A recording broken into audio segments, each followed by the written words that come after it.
and I'm really glad to be in Chicago today with you guys. And I would like to remind you that only due that our friends and sponsors are with us, we are able to go in so many places around the world. And of course, we would like to thank you to our platinum sponsor, Network VC, California Seed Fund, our global golden sponsor, ICU Ventures. ICU Ventures is a Kiev and London-based capital fund that invests in technology companies with ties to Central and Eastern Europe, focused on helping ambitious founders to build global businesses. ICU Ventures makes late seed and Series A investments across the tech spectrum. And of course, we would like to thank global silver sponsor, Silicon Valley Syndicate Club. And I would like to remind you that the winner of our today's battle in Chicago will go with ours for the finals, Unicorn Cup. We will do it online due to the restrictions of travel in many countries, and it will be a 3 days event.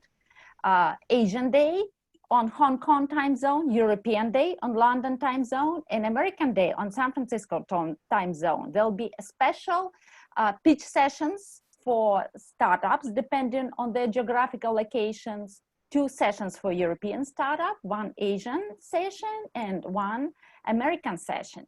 So don't hesitate, put the dates in your calendar, and we welcome everyone at this gala event. We had done a lot of preliminary battles in 27 countries of the world. We had visited 50 major cities around the world and had gone over enormous number of the startups to bring the best ones to the Unicorn Cup, which is the finals. And of course, we're welcoming sponsors and partners to join us. I would like to tell you a little bit about our company. We are the ecosystem of various solutions and services that solves almost any task in the field of innovation and startup and VC industry. We are welcoming startups. They can grow into businesses with us. We're welcoming investors who can find best deals at our ecosystem. We are welcoming professionals who can be our partners. And we are welcoming corporations who can seek and find the best innovations with us. The core of our system, the heart of our system, is Startup.Network, which is a marketplace with almost 200,000 registered users, and their startups can and operational businesses can post their startups, projects, sell their shares, raise funds, and investors can register there and find the best opportunities to invest in. The oldest part of our system is Unicorn Battle. Unicorn Battle is great opportunities for everyone, for startups. They can promote themselves and find funding. Investors, they can source the best solutions there are in the world. And partners, they can expand together with us and become really global. You can see the map. We had gone to all these countries already in 2020, and we are expecting to be in many more countries by the end of the year. So if you see the country we haven't been to, or you want us to see in your city, please address Anastasia or me, and we will talk about it. Unicorn Battles is now officially got the nomination of being the largest online pitch event in the world in 2020. We have done battles since 2009, already for 11 years. We had done more than 200 battles. And we do on regular basis events in Europe, in Asia, in United States. And I'm really proud to say that our winners of our battles had raised more than 120 million US dollars in total. And our vast network of VCs allows them to access the best deals by visiting our battles and interacting with our startups that are pitching live. And we have a great exposure to the audience and in many, many countries of the world. One of the products that we implemented is Silicon Finance, our accelerator that helps companies to relocate to United States. We grant them funds and services worth $50,000 and help them to apply to top American accelerators.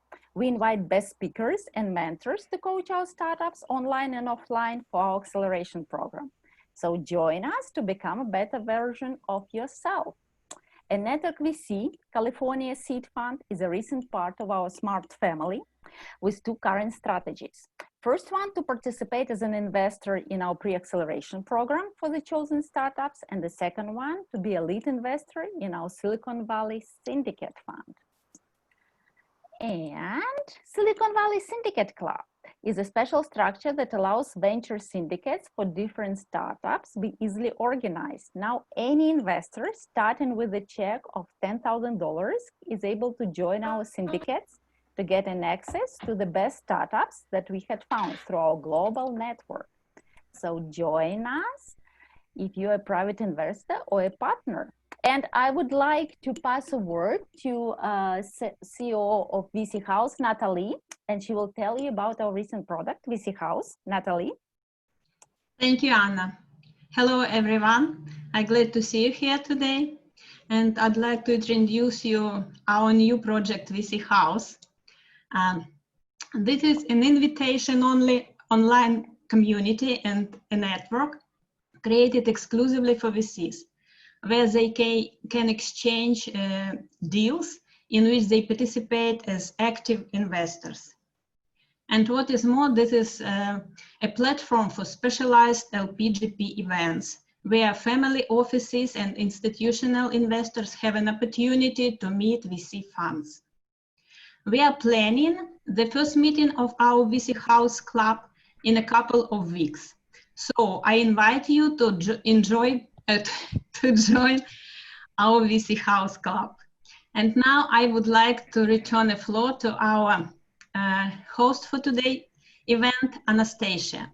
She will lead you through our unicorn battle in Chicago. Anastasia? Thank you, Natalia.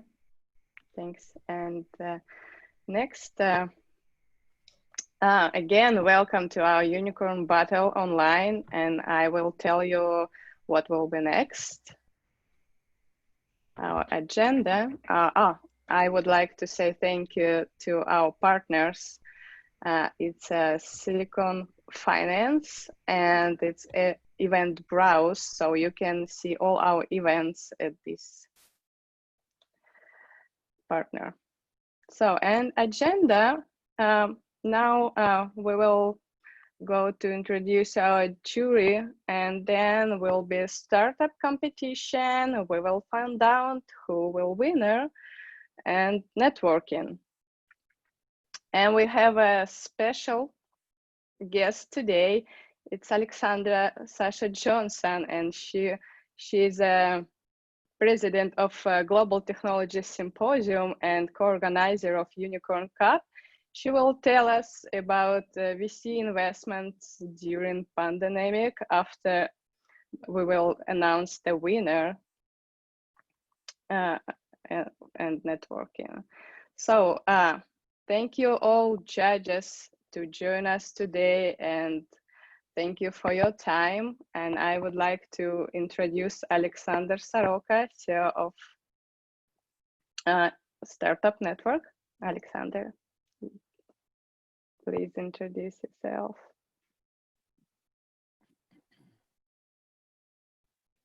Alexander, we can't hear you. Sorry, I didn't turn on my microphone.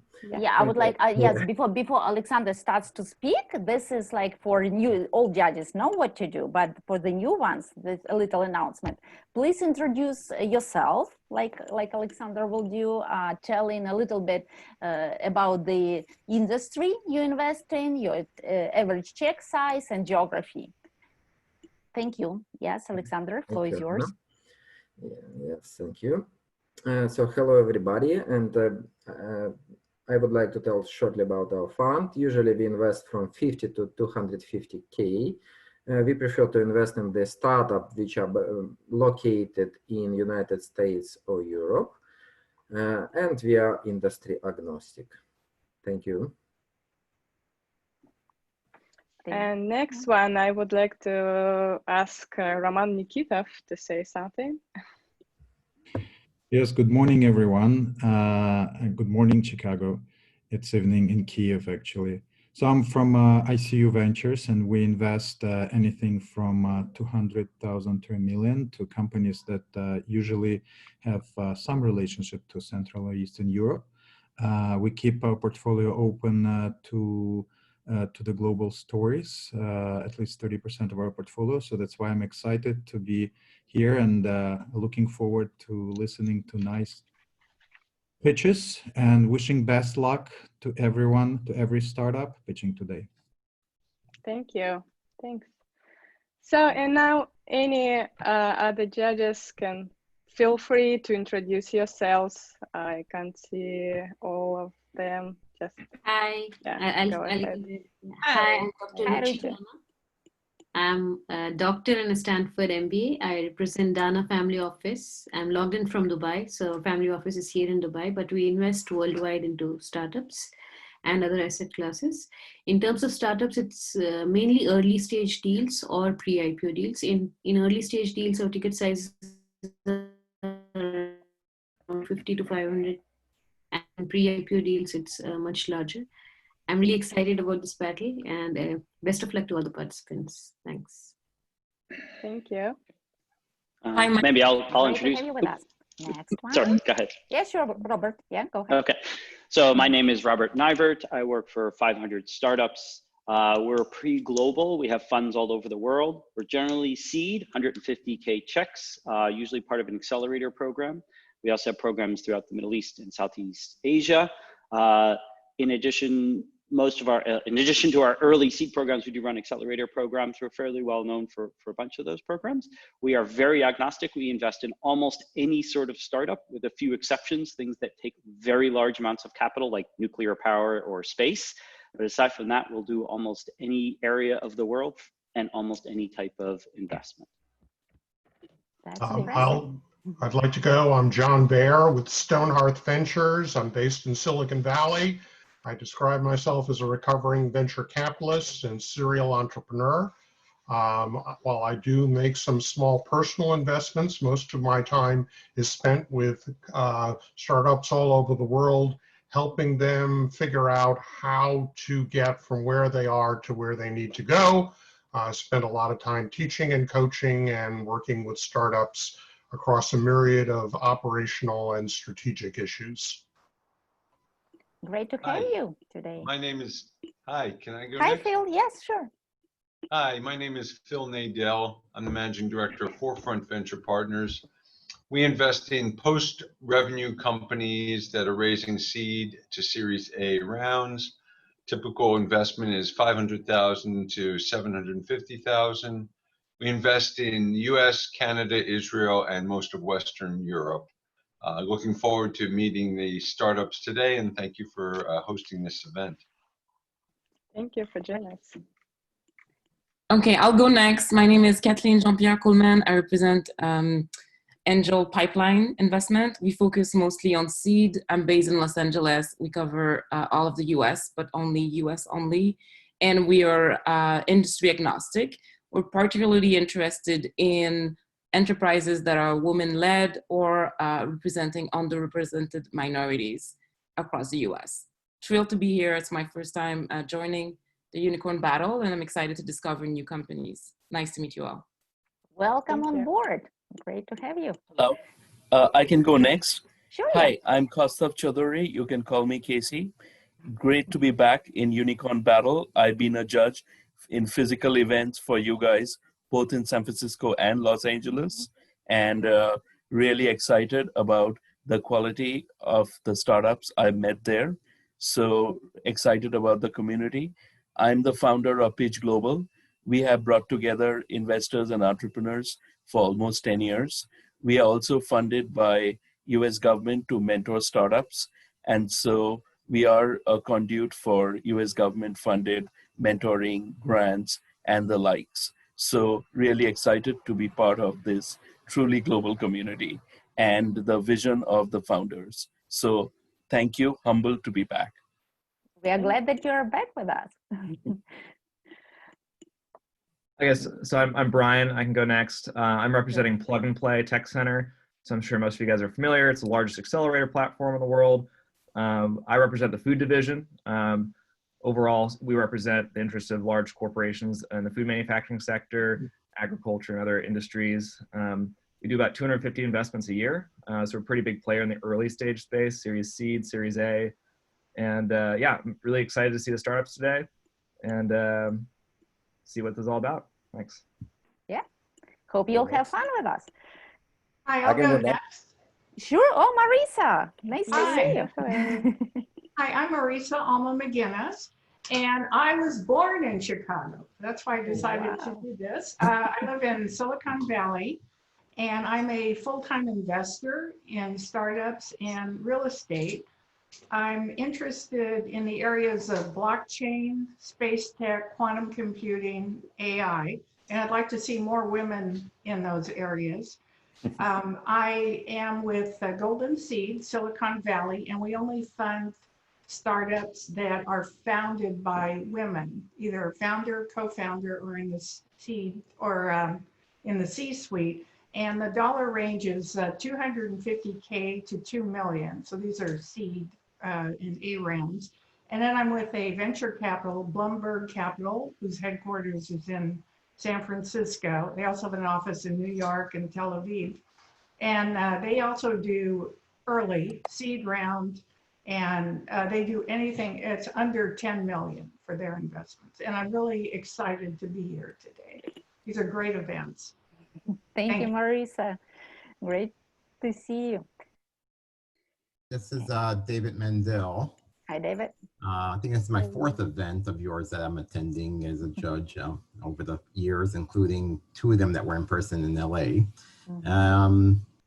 And I am managing partner of Emerging Ventures Fund, which is local in Los Angeles, investing in early stage deep tech, and not just from LA, but mostly outside of Silicon Valley, because I think it's underrepresented for the deep tech investments, and that's my thesis for the fund.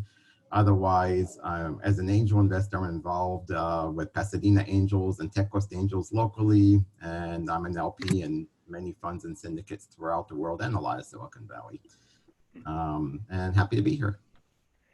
That's great that you could make it. Yes, sure. Bill Baker, may I introduce? Well, sure, Bill. Yes. Hi, Bill. Good morning, everyone. A couple things. I am not from Chicago, but I lived in Chicago, and I consider Chicago one of the most beautiful cities in the world when the weather is right. Okay, moved to LA, and this is my nth unicorn battle. I got involved maybe over a year ago with events in Los Angeles and in San Francisco, and I am a huge fan. Simple reason is startup is my domain. And I'm learning. I'm really learning every event. I've become something new, and I look forward to a lively event. Thank you. That's great to have you. Can I go next? Sure. Yeah, I'm Sudhir Kadam, venture partner at FIDA Growth Partners based in Silicon Valley. I've been associated with Startup.Network since 2017. My role is to put startups with early adoption on go-to-market steroids to our vast network of corporate connections and align their growth trajectory, getting them ready to scale. Our portfolio companies are largely B2B frontier technology companies that are pushing the boundaries of technological capabilities. Some of our exits are in the areas of location apps, video streaming, IoT platform in 2017, cloud workload protection last year. And our current focus is on AR, VR, computer vision, IoT, robotics, health and wellness technologies, wearables, construction. This is a new vertical we have taken on, touchless teleoperations, and genomics. But we also welcome unconventional startups that don't fall into any of these categories. I'm also an adjunct professor of entrepreneurship and innovation at San Jose State University. Wonderful, great to see you again. And come on, okay. Brad. Oh. Oh, Greg. Oh, sorry. Yes, sure. I was yes. waiting until until the last person, but my name is Greg Shepard. I've done 12 of my own startups. I've won 4 private equity awards for transactions over 250 to $1 billion, including 2 companies to eBay. I'm a Forbes author, TEDx speaker, and I turned into an investor about 8 years ago. I created the BOSS, Business Operating Support System, which is what we use for all of our businesses. I've never lost a deal in 25 years. And, you know, that's my deal. So namaste, everybody. Great. Great. And I do my presentation. And hi, Frederick. everybody. It's great to be back, Anna and Anastasia. Thanks again. Great to see you and great to see the judges I met before, Victoria, Marissa, and the others. Yeah, my name is Frederick Took. I'm head of innovation scouting for a Danish headquartered company called Maersk Drilling. We are an offshore drilling operator operating globally. We are looking for startups to first-time cooperate with, but we also are building up our innovation or investment strategies for the next steps. We're going to invest. We just released a new big innovation initiative that we have launched together with some of our customers on carbon capture and storage. So we are moving into sustainability as well. So that's looking forward to see great startups again. Met some really good last time. So good luck to all of you. Thank you. We always invite the best judges to see the best startups. That's like the recipe for success, right? Hi, Sunil. Hey, how are you guys? Pretty good. Yeah, good to be back, and it's exciting to see, you know, so many people together. And in these quarantine times, right? It's always looking forward to have many people on the same Zoom call. So excited to be here. Myself is Sunil Ranka. I'm based out of Silicon Valley. I'm part of ZNL Venture. We are an early stage seed fund. We typically invest into startups which are part of an accelerator or been at least weighted by you know, a couple of industry standards. Along with that, I'm a founder of a company called Predictly. We are into automation and solution space. I'm a Forbes writer, and I focus on automation and AI and workforce of future. And I host a podcast called Silicon Valley Tech Behind the Scene. So that's brief about me, and excited to be here. Great to have you. Well, then I'm gonna go next. Yeah, Thank you for hosting me again. It's my 6th or 7th unicorn battle that I'm taking part, and I'm always excited about the startups that are pitching. So previously I worked for venture capital firms based in London, Germany, and Zurich. And now I'm running my own company, Malamud Startups Agency, where we have 2 focus areas. On the one hand, we support the venture capital investors in finding suitable co-investors for their own deals, but also to participate on the deals of other investors, mostly in a DACH region, so the German-speaking region. And on the other hand, we help startups with their fundraising and after deal management. So we support startups from pre-seed to Series C rounds. We raised over 40 million euros for our portfolio startups with whom we are working. And we are, as most of those VCs, agnostic, but have a strong focus for fintechs. So because of my background, fintechs, sporttechs, ICT, startups in general, and I'm excited to get to know you guys, and I'm excited to listen to the pitches today. Welcome to Chicago. And, oh, Victoria, you are unusually quiet today. Thank you so much for hosting this beautiful event. I think it's my 10th competition that I'm a judge, I think. So I'm very glad that you are putting together this beautiful event and beautiful startups. I'm an investment associate at the Accelerator program based in Southern California. We are the biggest international accelerator fund based in Southern California, industry agnostic, pre-seed, seed level. Our check size is 100K.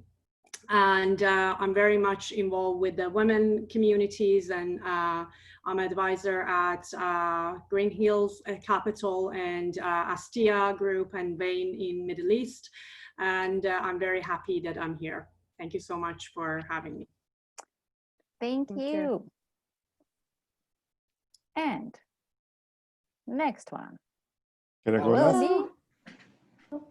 Yeah, Well, Marcelo. Marcelo? Yeah. Oh, hi. Hi, everyone. Thanks for having me here. It's the 6th or 7th battle I participate. I'm located in Boston. I'm the managing part of Drummond Ventures. We invest in seed, growth, and venture capital. We are also totally agnostic. And I wish all the best to the startups today in your pitch. Thank you so much. Thank you for joining us. Brett. Okay. All right. Oh, I can go. Okay. we'll let the lady go. Yes, yeah, Courtney, go ahead. Courtney here from Melbourne, Australia. It's coming on 2:30 in the morning here, so a little bit late for me, but great to be here. It's my second unicorn battle, and I'm representing YBF Ventures, and we are Australia's largest tech and innovation hub. We look after about 75 startups. Some of the main sectors we focus on are fintech, prop tech, legal tech, and Web3. And also I used to live in Chicago, so it's a pleasure to be back digitally, and give it a hello for me. I don't think you can beat Chicago in the summer. It is awesome. So thanks for having me. Oh, thanks for being up this night. I hope you have fun all the night long with us. Thank you. Brett, it's your turn. Yeah, my third attempt at introducing myself. Brett Noyce, founder and director of Unventures. We're focused on what we're calling the economy's 3.0, kind of the rebuilding of our economy. Primary focus, reg tech, future of work, and personal finance. We're investor syndicate, so we seek to do SPVs on the range of 250 to 500K in companies based in the US, at least initially, and we'll probably go global within another year or two. Great that you made it today. And who wants to speak up? No Hello. one? Hello. Oh, Daniel yes, Kipinski. Daniel. Hi. Great to have you. Yeah, thank you. I'm the vice president of GSD Venture Studios. We help different innovative companies, startups from CIS and Russia and some other countries to get to the United States market.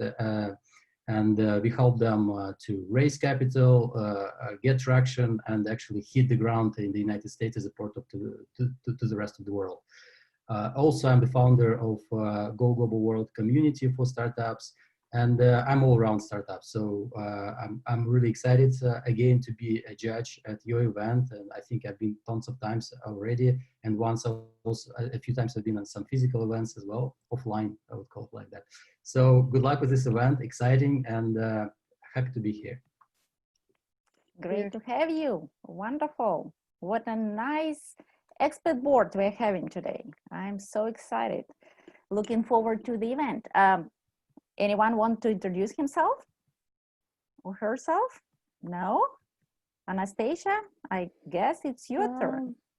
So yeah, let's continue to yes, do you see my... yeah.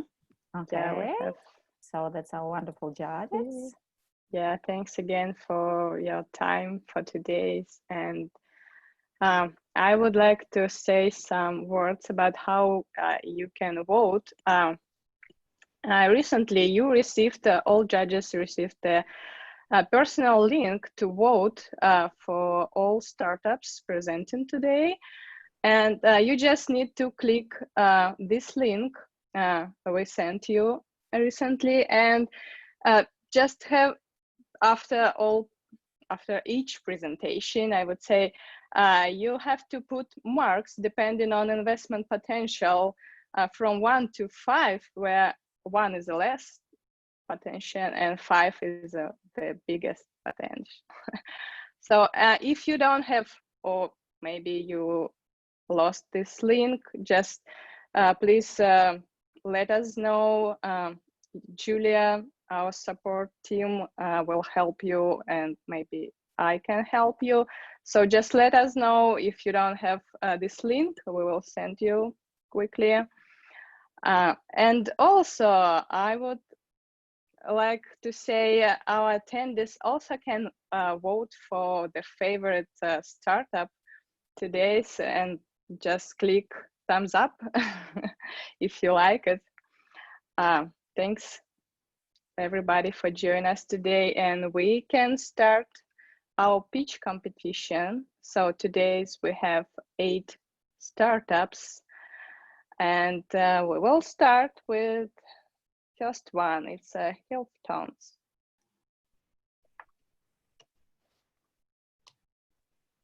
Lucas? Yes, hi guys. Great to be here. Thank you so much for having me. Let me just share my screen real quick. For startups, let me tell some notes I forgot.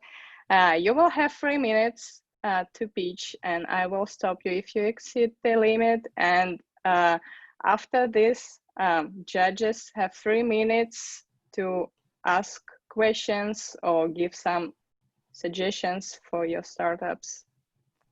So yeah, go ahead. All right. Hi guys, I'm Lucas, and I'm the co-founder and CEO of HealthyNox.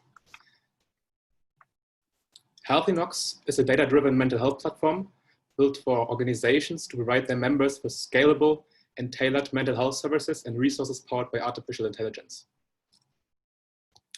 We started HealthyNox with a mission to help people, especially at organizations, by empowering their access to mental health services. So we all know men lie, women lie, but numbers don't. So let me give you some numbers. In the US alone, 1 in 5 adults experience mental illness each year due to stigmatization and lack of accessibility. Most of such illnesses prevail without diagnosis and treatment. We started HealthyNox to address the crisis in mental health care, and especially in light of recent global events, our mission is to make access to therapy services easy and accessible, and it's more important than ever before. As it stands right now, most organizations lack an internal mental health offering, and businesses suffer from massive productivity losses as a result of mental disorders suffered by their members. Obtaining access to mental health therapy can be a complicated process to navigate. We are solving this problem by pairing our pool of providers with cutting-edge technology to provide a holistic all-in-one solution to organizations and their members. At HealthyNox, we target a fragmented multi-billion-dollar market.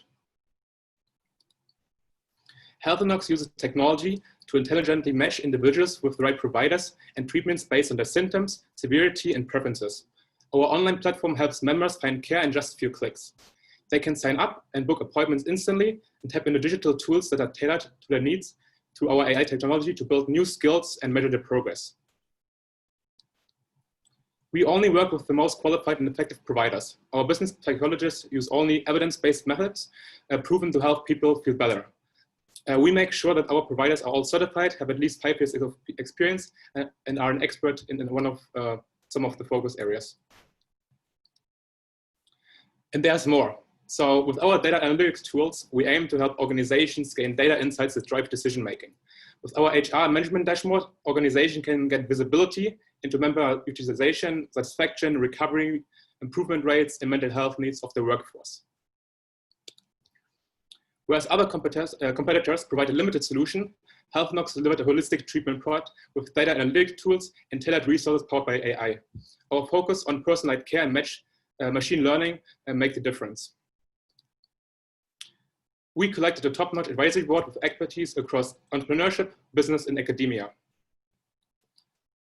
Our team is our biggest competitive advantage. We are currently 15 people coming from institutions including Stanford, Georgetown, Harvard, Cornell, and many more. Our team has extensive experience across a variety of domains, including business development, entrepreneurship, product engineering, and most importantly, clinical expertise that helps guide the development of our mental health offering. And my co-founder and I work with several tech startups. We scaled similar business model, scaling a tech startup from 0 to 1, growing a team from 0 to 200 employees, going to multiple funding rounds, and that are all things we have experience with. We are hackers and hustlers that bootstrap all efforts today, develop a fully functioning product with more application in development. We are also made it to the final round within the Techstars Digital Accelerator program, and are currently raising a small round of 500K. Join us in our mission to democratize mental health care and make a difference. Thank you. Thank you. Thanks, Lucas. I will post my LinkedIn and email address in the description so you can reach out to me directly. Yeah. You can share your information, yeah. And any questions? This is Bill Baker. First of all, congratulations. I think what you're doing is absolutely very timely and very needed. And it's been for a long time. Okay. I'm not going to get into I'm sure the technology and the AI and the data-driven stuff, it's all, I'm assuming that all works. But before you get to analyze the data, you need to have data. Okay. Right. How do you motivate individuals to do something that historically none of us have actually done or admitted to until it's much, much too late? Yeah, that's a great question. Thanks for asking. And I'm actually really glad to ask the question. So what we do is basically we offer assessments, and those assessments start actually before even users register on our platform. So they're part of the registration process, in fact. And based on those assessments, we gather the first data points. And we not only use the assessments from the individuals, but also from the therapists. So also those data points can be different. So we also kind of take them into consideration when we provide data analytics to the individual or aggregate data to the organization. That being said, I'm sorry. Maybe I didn't ask the question correctly. No, go ahead. Okay. I understand that maybe you can certainly go after the therapist and offer your service. Okay. That's easy. But the other side is that how do I as a consumer sign up without registering if again I'm very hesitant to do so? Yeah.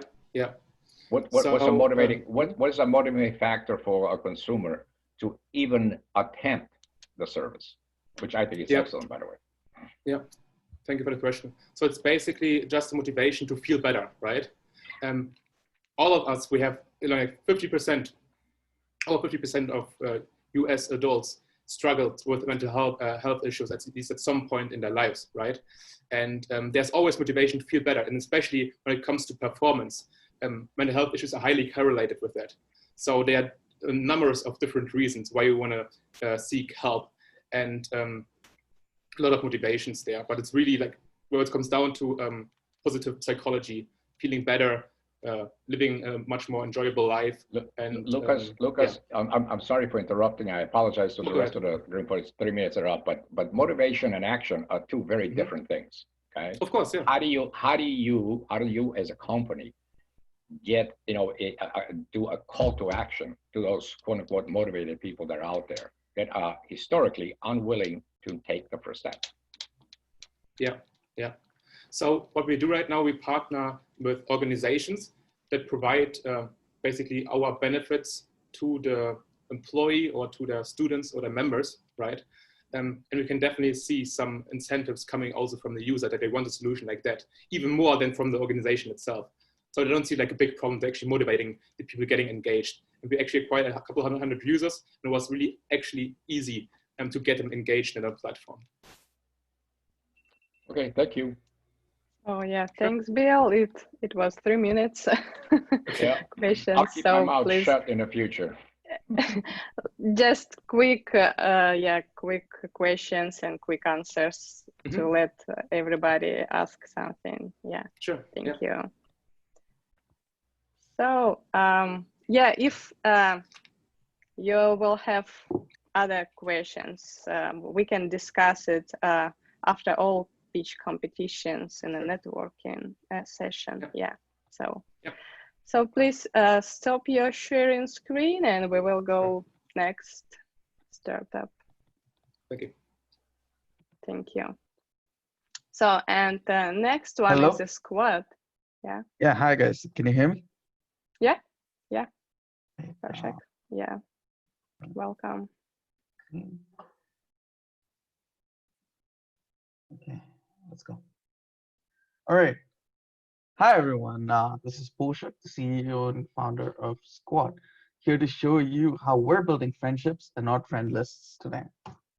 The fact is, it's hard to make meaningful connections in an increasingly digital world, especially when most of our communication is in the form of digital thumbs ups or cute heart-shaped emojis. This increasingly meaningless connection leads to a social phenomenon I like to call modern loneliness. Loneliness actually has been recently classified by experts in America as an epidemic. Now, the fact is 73% of heavy social media users are considered extremely lonely, with 61% of American adults reporting that they're lonely, as compared to 2018, that is a 7% increase. Some people even report their loneliness manifesting as physical pain. The sad part is, in America today, the fear of being alone is a greater fear than the fear of death itself. This leads to a lot of key mental health issues like anxiety, increasing depression, and the high suicide rates among college students and young adults today in America.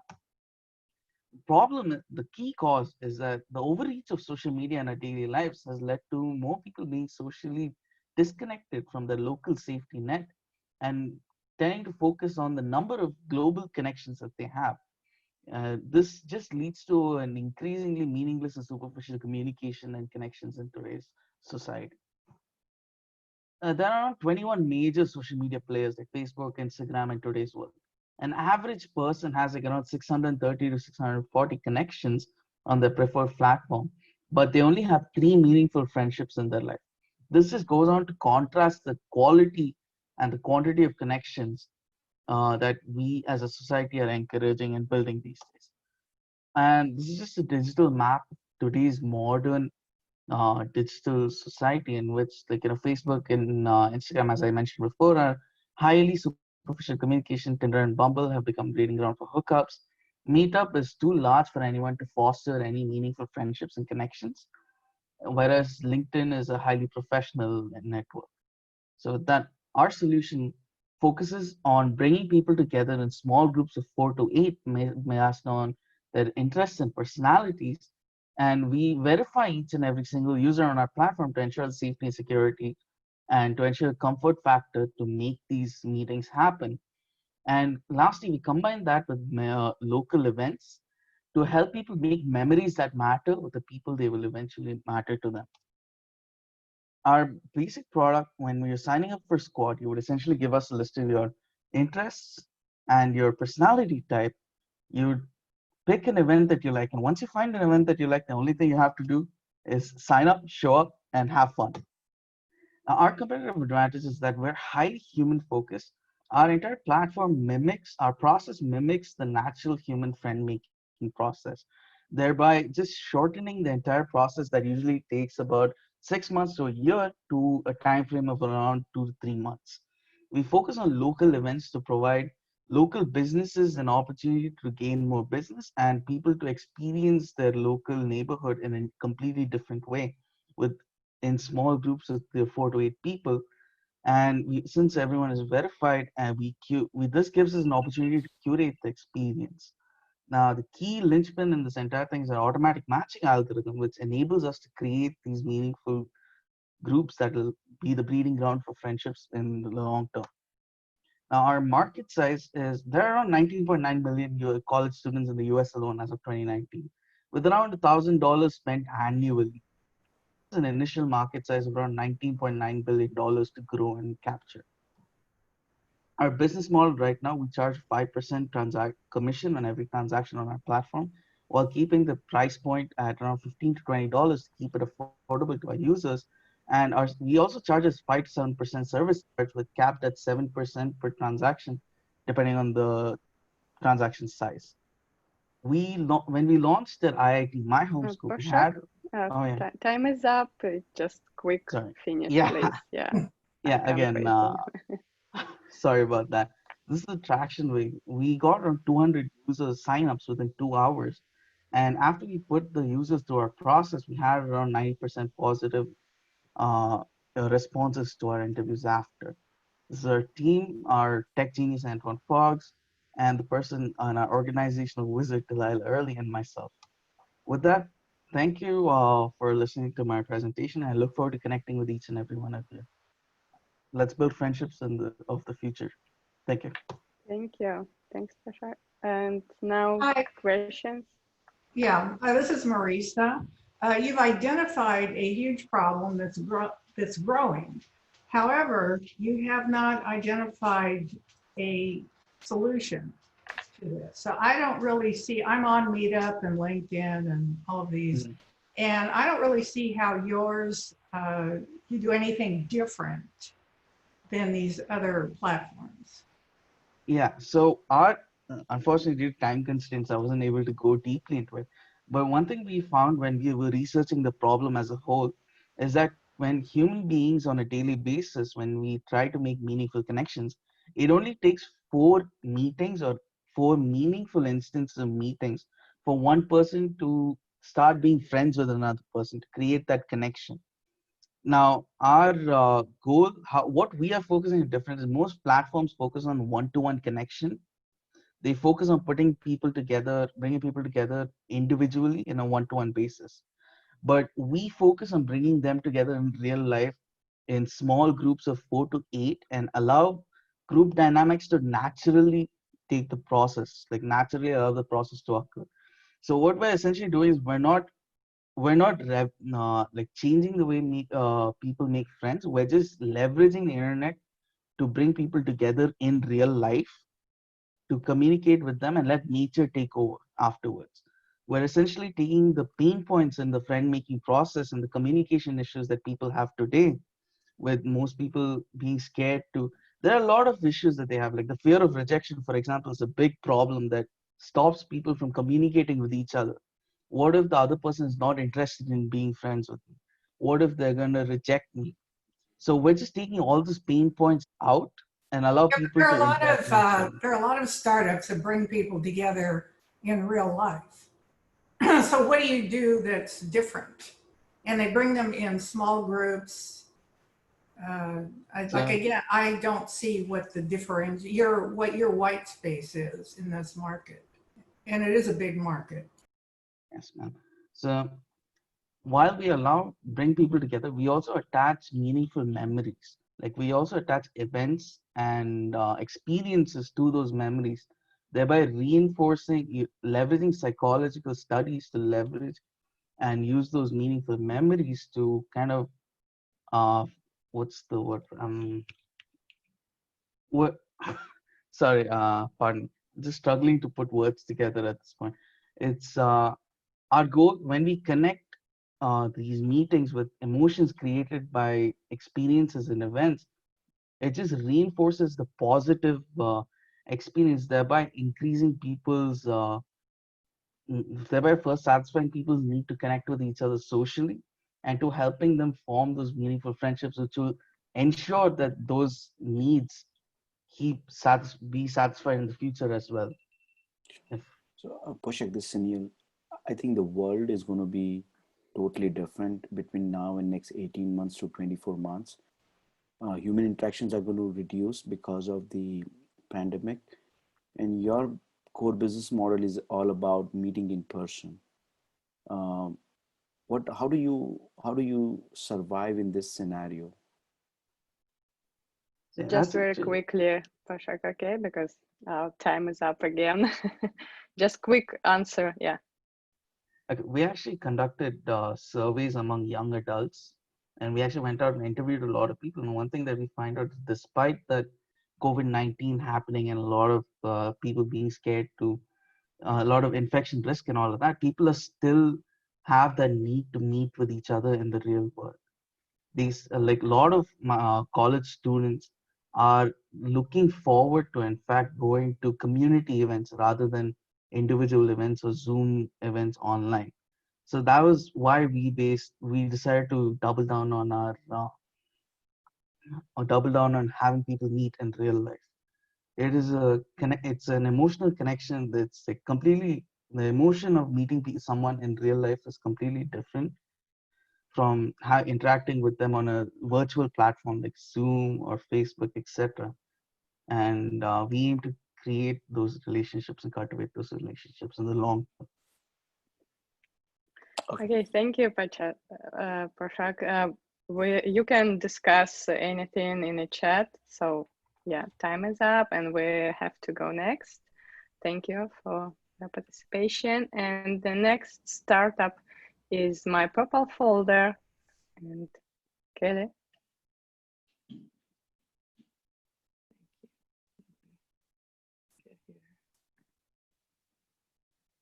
Kelly? Yes, ma'am. Yeah, okay.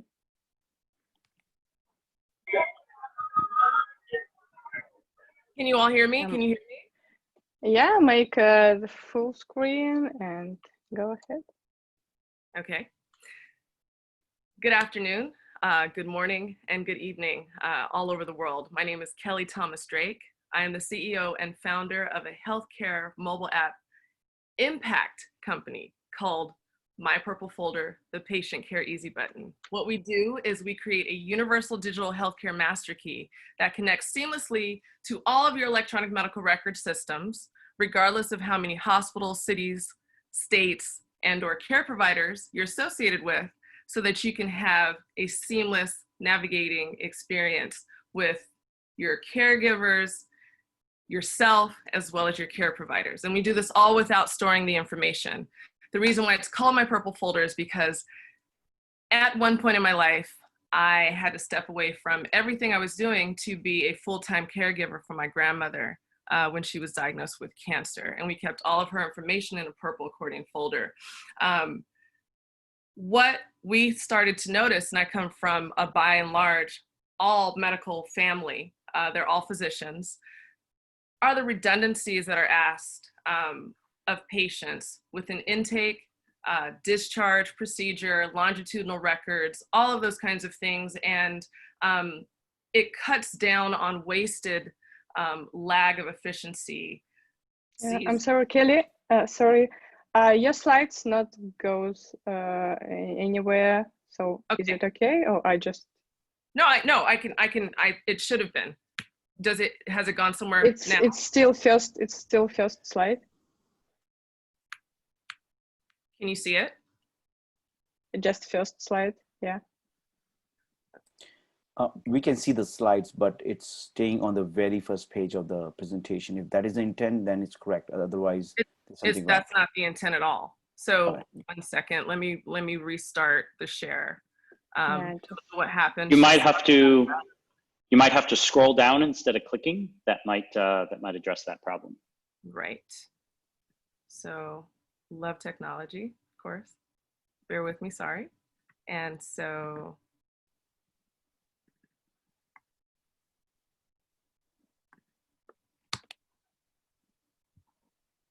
you're able to see it now? Yeah, now it's full. Okay. And full screen, and now it's advancing. There you go. Yeah, okay. So I'll be quick. So what we notice is that typically, and I'll be very quick, all of these various redundancies can be addressed in 3 different ways in collecting information. It's healthcare, insurance, and legal forms. So healthcare meaning everything that's going on within a patient's longitudinal medical history, things that are also stagnant that will not change, as in their hereditary histories, lab results, x-rays that they've had, and the like. And also what's so nice is I heard from a very sage, wise person, if you ever want something to be not known, you put it in writing. So what we do using AI, FHIR, JSON, and some other very wonderful patent pending technologies is we translate what's going on within a person's medical chart into an anatomically correct figure. So you don't have to be a technological genius nor a medical Nobel laureate to understand what's going on with yourself and or loved one. Often there's less patient satisfaction experience as well as engagement, which cuts down on compliance, it ups readmissions, and then what happens is there is no reimbursement for that medical facility. We are the Zelle for your healthcare marketplace. We create the universal digital healthcare master key that unlocks all patient portals by seamlessly integrating with all electronic medical record systems. We've experienced milestones along the way. We were honored at the South by Southlawn Festival at the White House. We have all of our minority business certifications. The app was actually produced with all of the security encryptions as of 2017. We have market partners integration within the functionality. We are a featured healthcare company, portfolio company within Startup Health, and we just recently were endorsed and supported and approved by the National Institutes of Health and National Cancer Institute. Of course, we've solved this problem for both caregivers, patients, and care providers. this is the value proposition. We make sure that all of this goes through the abstraction layer, which is my purple folder, seamlessly. And what we do is you tap the app, you have access to it anytime, you can share it anytime through encrypted expiring link. And then as soon as you stop looking at it, it is housed wherever it is housed. There's no need to recreate the wheel and be another electronic medical record system. We do this seamlessly, and it all goes through a bidirectional data system, which is by purple folder. This is the market opportunity, it's huge. So mHealth meaning mobile health, EHR, EMRs, electronic healthcare records, electronic medical records, data analytics, scraped of identity. This is our business model. This is how we make money. It's in 4 specific prongs. So freemium to premium, that's direct to consumer. Obviously, within the app, there are about 3 ongoing features that are not available. Most of it is free. Number 2, HIT SaaS, it's health IT enterprise software as a service. So we sell directly to enterprises so that they can make it available to their patient population. Revenue share model, so within the integrated partners that deals within volumetrics, anybody who gets transportation through Lyft or Uber, which we're connected to, we get a scrape of percentage, as well as with Rocket Lawyer and or refilling their prescriptions or in-app advertising within our app. And then scraped of identity, of course, we sell data analytics. And those are the 4 sustainable ways we make revenue. We have an amazing superstar executive leadership team. I could go on. I know that we had technical difficulties, but I will say they are stars. We also have amazing nationally known leaders within healthcare, as well as medicine, and on our advisory council. They're superstars, I have to say. I look forward to connecting with you. And this is our information to connect with us. Thank you very much. My name is Kelly Thomas Drake, and I am the founder and CEO of My Purple Folder Patient Records Connected. Well, I love your play. Yeah, I love your play. My name is Greg Shepard, and I would love to see it. So you can send it, go to gregoryshepard.com and submit your deal, because I'll take a look at it. Tell you right now. Thank you. And then I also, in the chat, I put everything just for all of your, it's a hello, plus it's my LinkedIn, my link tree, my telephone number, my email address, as well as my Spark Amplify, and just want you to be able to contact me immediately. And I stay passport ready, by the way. It's 12 o'clock. I've seen a few of these deals, and the fact that you can do it without storing the information is something very unique that I haven't seen before. So, you know, as an investor, I'm absolutely interested in that. So please contact me. I don't really have any questions. I just want to tell you that that's unique. I haven't been able to, I've seen a lot of these things where they store the data, and I know there's a huge problem in the medical industry with having your data in 25 different systems. Thank you. It's really, if I could give you a high five, I'm a little bit of a dork. Warning, I'm a little bit of a geek. If I could give you a high five and a, you know, that's excellent. We're doing fist bumps now because of COVID. Gotcha. Elbow bump, and then cover the face. Yeah. Right. Yeah. But basically, we leverage and connect existing patient data. There's no need to recreate the wheel, and then it's also an intimidating ecosystem in the first place. So. And you're going through trauma, right? People don't usually go to a healthcare center because they have time off that day. They go because they're either sick themselves or, you know, helping, being a supportive factor, a caregiver to a family member. And so we simplify all of that for you, and all you have to do is establish an account. We do the heavy lifting for you, and we translate it into visible, gamified, easy to digest information. So you're not intimidated, and there's an educational quality as well. I look forward to connecting with you. Thank you. Yeah, maybe other questions from other judges. No? So. Bill Baker here, just a compliment. Apologies, you did something that is a foundation of mega stars, and that is you solved your own problem first. Congratulations. Well said, Bill. Hey, I you know, it's in the morning, and about the time that I do something. So, well, I'm picking up what you're throwing down. Good job. Thank you. Thanks, Kede. Thank you. So thank you for your presentation, Jan. We're going next. And just quick reminder for judges, please put your marks on all startups who already pitched. And yeah, if you don't have or have some problems, just let us know. Julia can help, or you can direct message to me. So yeah, next one is Olymp and Vladislav. Hey everyone. Hi. Can you see my pitch deck? Yeah, good. Go ahead. Okay. Olymp, it's a smart platform to match customers with network of warehouses in real time and on demand. Hi, I am Vlad Gasnikov, founder of Olymp. Just imagine your carrier and your freight was rejected, and you need to find immediate warehousing around for a few days only. Or let's say you're a business owner of constructions company or e-commerce, and you need immediate warehousing. How do you find your warehouse? Google search call is only way. Customers spend hours, sometimes days, to find in-book warehousing service. Our solution is Airbnb for supply chain. We connect customers with network of warehouses in real time. Warehouse manager posts online space and service. Customer get access to a flexible network of warehouses and can book, search, book, and pay online. Transportation, e-commerce, and warehousing market are growing rapidly, and it will be driven by on-demand and sharing economy. Can you imagine that every day 50,000 containers need to be transloaded in US, or 100,000 truck freights need short-term warehousing and redelivery solution? We start in September 2019.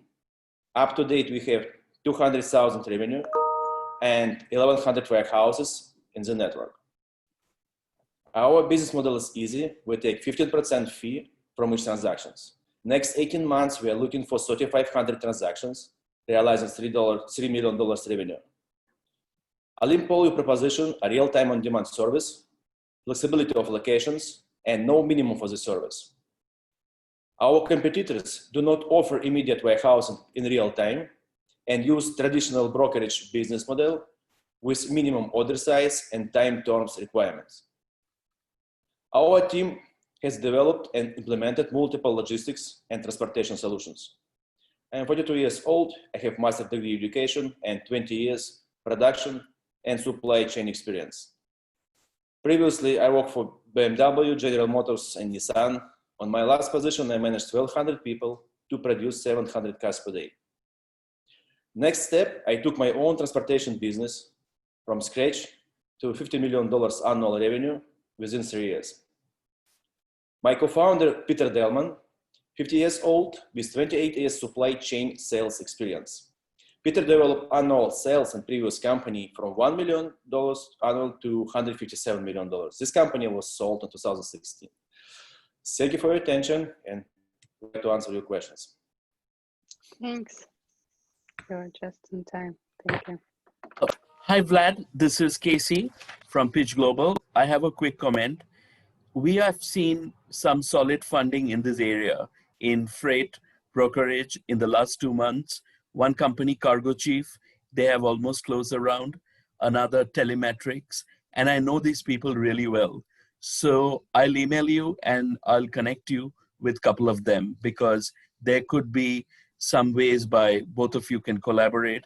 In fact, Cargo Chief founder invested in Telemetrics because they were, affiliated companies. So I'll help you dial into this very thriving ecosystem. And great presentation. Looking forward. Yes, thank you. Thank you.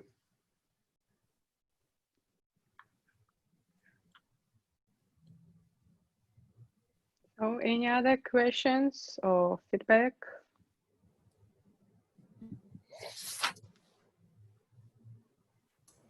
How much are you raising? in this round? We're now on the seed round. Up to date, we raised $60,000 from friends. I invested my own money, 140,000. Today we are on the seed round. We are selling convertible notes with 20% discount, $4.5 million pre-money valuation, and we are raising $1 million. Okay, thank you. You're welcome.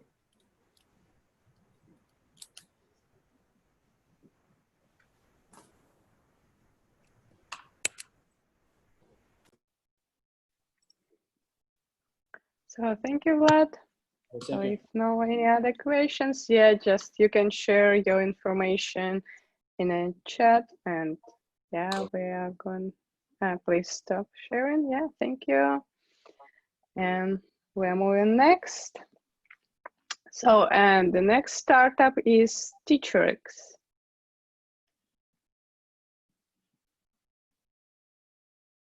And Shan. Second. Okay, is my mic on? Can you hear me? Yes. Okay. Let me get this. Okay. It's not a full screen. Yeah, it's not a full screen. I don't know why it's doing that, but it was working fine earlier.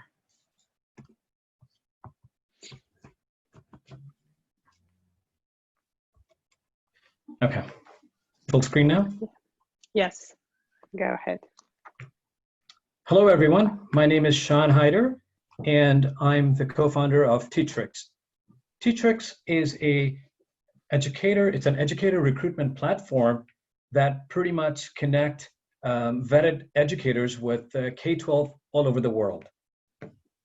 There's a huge need for educators. UNESCO estimates close to 80 million additional 80 million will be needed by 2030. And by some estimates, we have close to 79 or 80 million teachers currently registered in the world. I'll give you a little bit background on the business. So I taught for about 4 years as ESL teacher, which is English as a second language teacher, and I traveled different places in the world. And then this is where I learned the need for not just language teachers, but academic teachers that were fluent and hailed from different parts of the world. Schools like to have teachers from different culture and different country to improve the understanding of students. Most of them would like to go to very affluent universities or move to a different part of the world. So these teachers built their foundation. So we have done close to $500,000 in revenues last year, and we are looking to implement artificial intelligence technology on the platform. And let me explain the problem. There are competitors, there are sites that hire educators from overseas and they send them to schools overseas. But the problem comes in, you can do degree verification, you can do certificate verification, you can do background checks on the teachers, you can do soft skills. The main issue is cultural, social, and religious sensitivities. We found this to be the biggest problem with schools. So we hire a teacher from Texas, for example. He wanted to teach at a school in Qatar, Doha, Qatar, but the social and cultural sensitivities were so different that he couldn't even last 2 months, and the school had to send him back and replace that.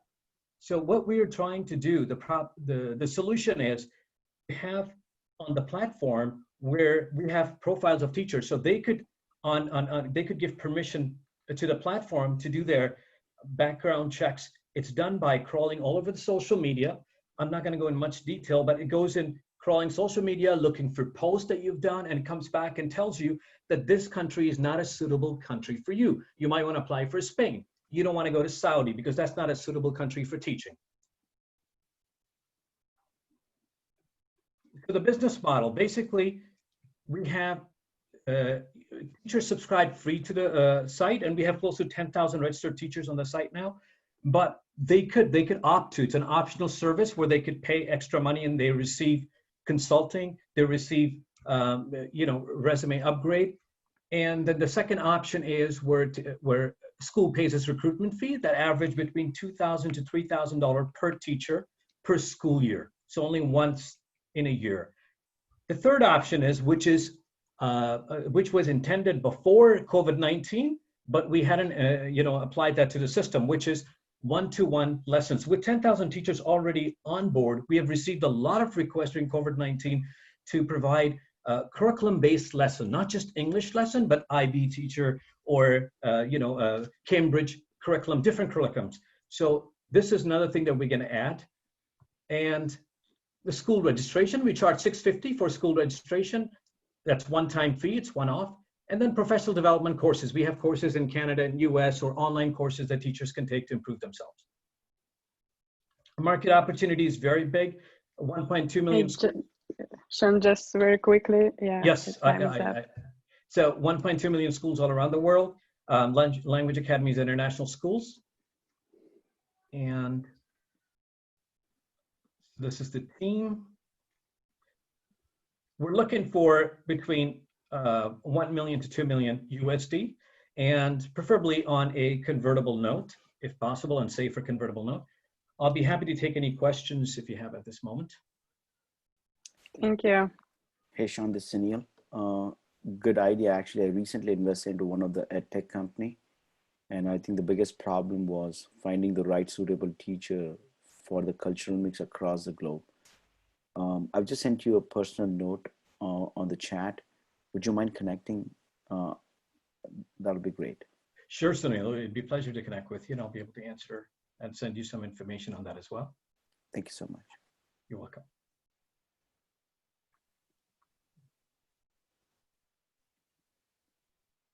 So, any other questions? So maybe feedback, comments? I am also interested in seeing this deal too. So if you don't mind, just go to the GregoryShepard.com and submit it. I like it. Thank you. Thank you so much, Greg. We'll be in touch.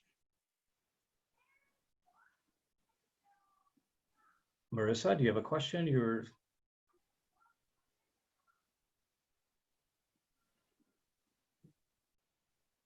Cool.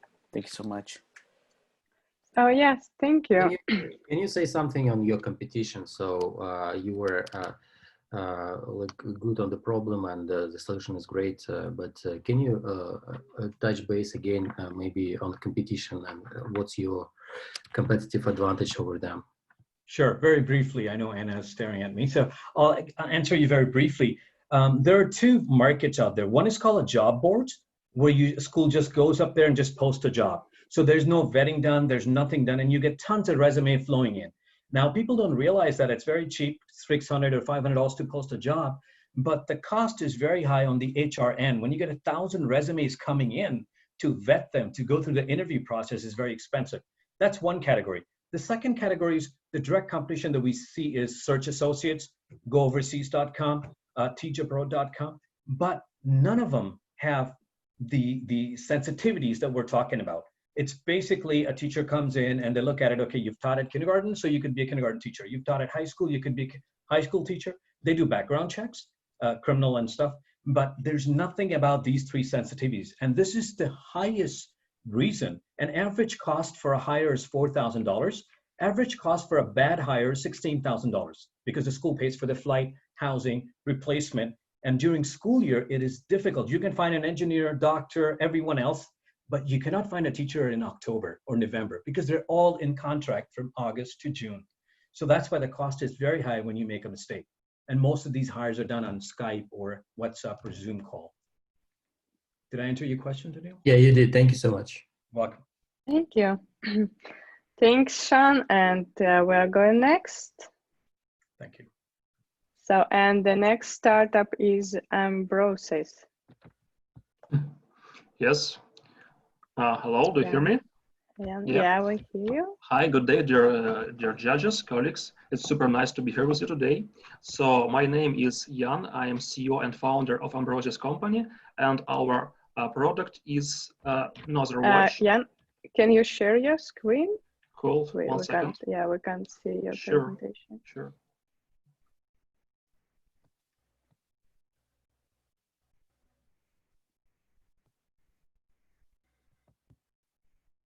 Do you see it? Oh yeah, good. Great. So, yeah, go. So, the Another Watch, it's an anti-sleep watch. It's a device specially designed to prevent the undesirable sleepiness.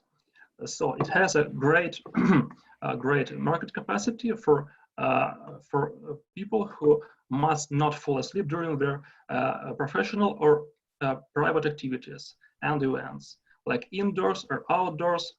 The Dozer watch is extremely reliable, effective, good looking, and affordable. It's about $100. So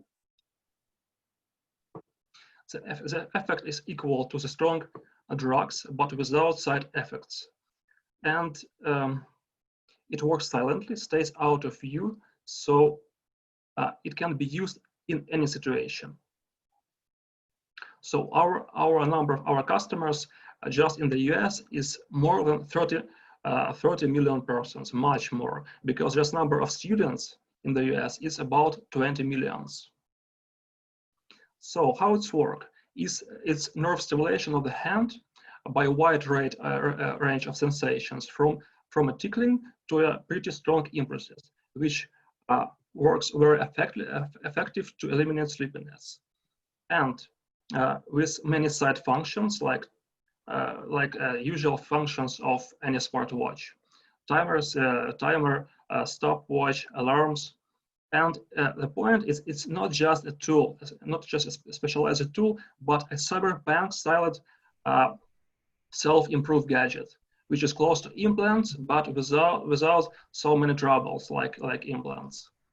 And our competition is really ineffective, unreliable, expensive, and awkward devices.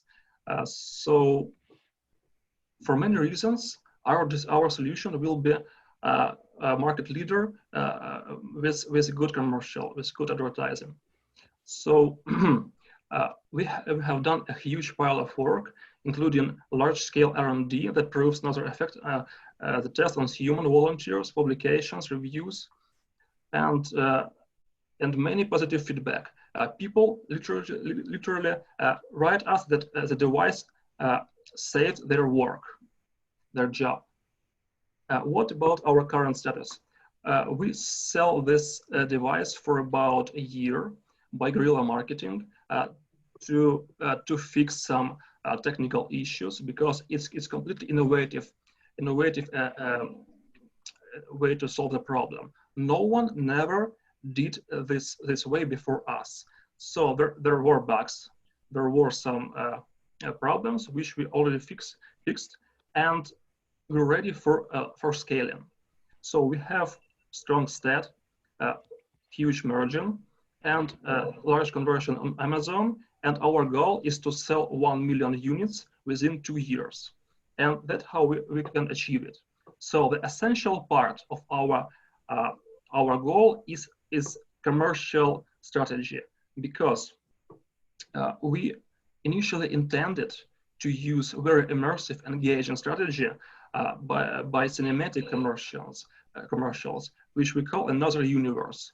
It's Jan, very quickly. Yeah, it's a series with episodes by which will look like a world-class movies instead of these directors like Denis Villeneuve, Alfonso Cuarón, Christopher Nolan. I know it sounds expensive, but we can actually film it in Europe for $22K for first episode. This is the sample of our storyboard for first episode, which is we already prepared all the schedule. I mean, like locations. We calculated all the expenses, and it will gain us a fan base, a really large awareness and recognition of the brand. So another watch is cool device. It will be very popular, but the most powerful thing is next model, which will be our Starship. Is another Pro, which we will have much more functions because of 4 pairs of electrodes, which make our functional much wider, like stimulation, pain relief. One second, please. And user will be able to customize his own composition from the smartphone, like music notes and then sell his compositions to other users through another store. It will be a very sustainable model. And our team is a psychophysiology expert, a tech expert, marketing, and me. So what we're looking for is 200K. We should see the cost structure. And prognosis is about 5 million in sales first year. And prototype of Nother Pro. So thank you for your attention. Please contact us if you want to participate in this exciting venture. Many thanks for your attention. I'm ready. Thanks, yeah, thanks. And maybe just one quick question if there is. Yeah, I have a quick question. Yeah. So have you done any clinical trials to make sure there are no side effects of using this? Okay, I explain. This technology is been around for a very long time, like tens of years. It tested for other applications for huge number of times, and we sell it for about a year for purpose to know that there will be no problems with customers. We got their feedback, we got their long time experience, and it's great. And does it work for patients with sleep apnea? Sorry, once again? Does it work for patients with sleep apnea?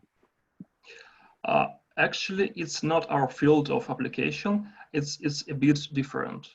We don't do it. Okay, thanks.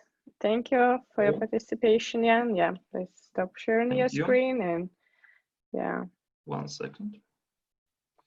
Thanks.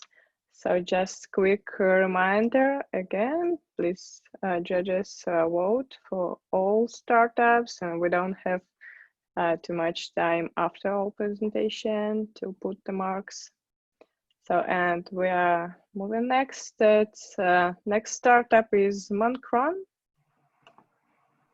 Yes, hi. Can you hear me?